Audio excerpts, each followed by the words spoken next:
안녕하세요. 7월 17일 수요일 큐티 가이드 시작하겠습니다.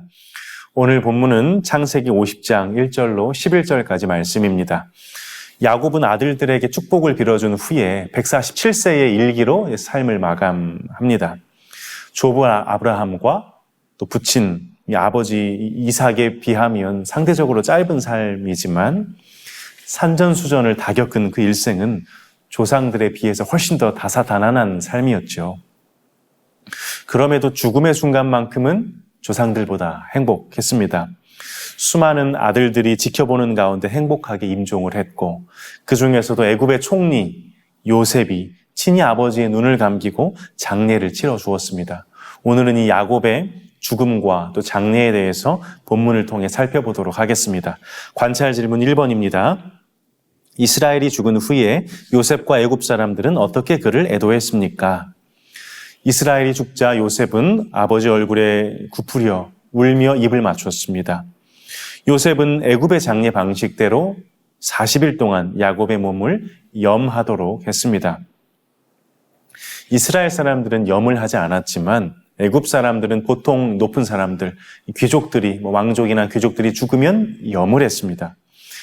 이 죽음 이후의 삶을 돕기 위해서였는데, 그래서 보통 제사장들이 염을 했다고 합니다. 근데 요셉은 보면 의원들에게 이 일을 맡겼죠. 아무래도 그 염이 지니고 있는 그 나라의 어떤 종교적인 의미와 거리를 두기 위해서 이런 조치를 한 게 아닌가 보여집니다. 또한 아버지의 유언에 따라 이 아버지의 시신을 가나안으로 모셔가야 했는데 이걸 위해서 아마 염이 또 필요했을 거예요. 애굽에서 가나안까지는 최소한 일주일이 걸리고 또 보면 40일 동안 곡을 하고 나서 이동을 하거든요. 그러니까 합쳐보면 거의 50일 되는 그 시간을 시신으로 있어야 되는데 그렇게 하고 이제 옮겨가야 되는데 이런 것들을 고려하면 이 염이 필수적이었을 겁니다. 애굽 사람들은 70일 동안 이스라엘의 죽음을 슬퍼하며 곡했습니다. 보통 애굽의 왕이 죽으면 70일을 곡했다고 하는데 야곱의 죽음을 어떤 자신들의 왕이 죽은 것처럼 그렇게 슬퍼하고 있는 겁니다. 요셉이 이들을 기근에서 건져냈기 때문에 요셉이 아니었으면 우리가 굶어 죽었을 것이다. 이런 전제가 있기 때문에 감사와 존경의 표현이 들어가 있는 것입니다. 관찰 질문 2번입니다. 요셉이 바로에게 요청한 것은 무엇입니까? 요셉은 아버지의 유언을 알리며 부디 가나안 땅에 아버지를 묻고 돌아올 수 있도록 그걸 허락해달라고 간곡히 요청합니다. 관찰 질문 3번입니다. 이스라엘의 장례에 참여한 사람은 얼마나 됩니까? 사람들은 야곱의 죽음에 어떻게 애곡했습니까? 바로가 승낙하자 요셉은 가나안 땅으로 이 대규모의 장례 행렬을 인도했습니다. 야곱의 가족들만, 이 자식들만 수레를 뒤따른 게 아니고 애굽의 모든 고관들이 함께 갔다 합니다. 몇 명이 갔는지는 정확히 알 수 없지만 그때가 심히 컸다 이렇게 성경이 기록을 합니다. 연구와 묵상 4번입니다. 이스라엘의 장례에 애굽의 많은 사람이 참여하며 애곡한 이유가 무엇이었는지 묵상해 봅시다. 야곱의 장례에 많은 애굽 사람이 참여한 건 요셉과 함께 슬퍼하기 위함이었을 겁니다. 요셉은 자신들의 총리로 그들을 기근에서 구원해낸 구원자로 사랑받고 또 존경받는 인물이었고 비록 외국인일지라도 그 사랑과 존경의 마음으로 이 먼 가나안 땅까지 동행하며 슬픔에 조금이라도 위로가 되기를 바라는 마음으로 장사 지내는 데까지 따라갔을 겁니다. 마지막 적용 5번입니다. 나의 슬픔에 주변 사람들이 함께 아파해 준 경험이 있습니까? 서로에게 선한 영향력을 끼치는 존재로 세워지기 위해 결단할 것은 무엇인지 생각해 봅시다.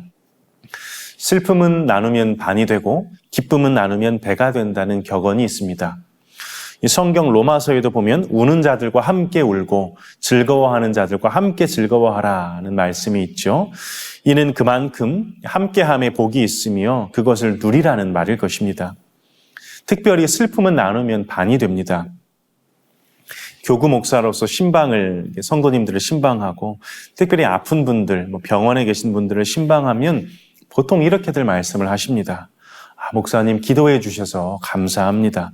또 성도님들이 관심을 가지고 함께 기도해 주시고 격려해 주시고 기억해 주신다는 게 참 힘이 됩니다.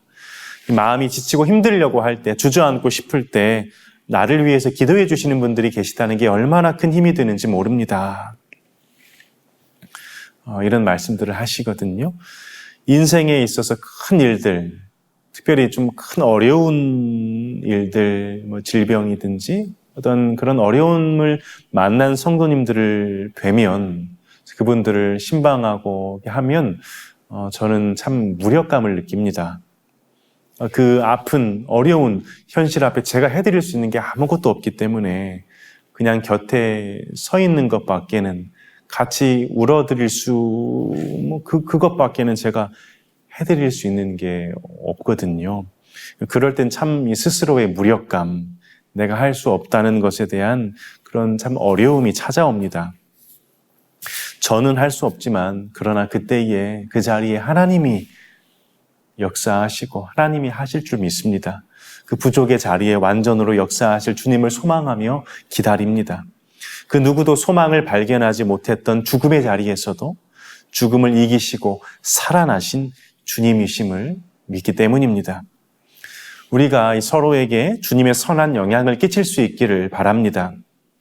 우리 삶에 기쁨이 있으면 함께 나눔으로 2배의 기쁨을 누리시고, 힘들고 어려운 삶의 형편이 있으시면 그리스도의 몸된 지체들과 나누고, 또 지체들은 서로 들어주고 받아주고 공감하고 같이 울어줌으로 아픔이 반이 되는 은혜를 경험하실 수 있기를 소망합니다.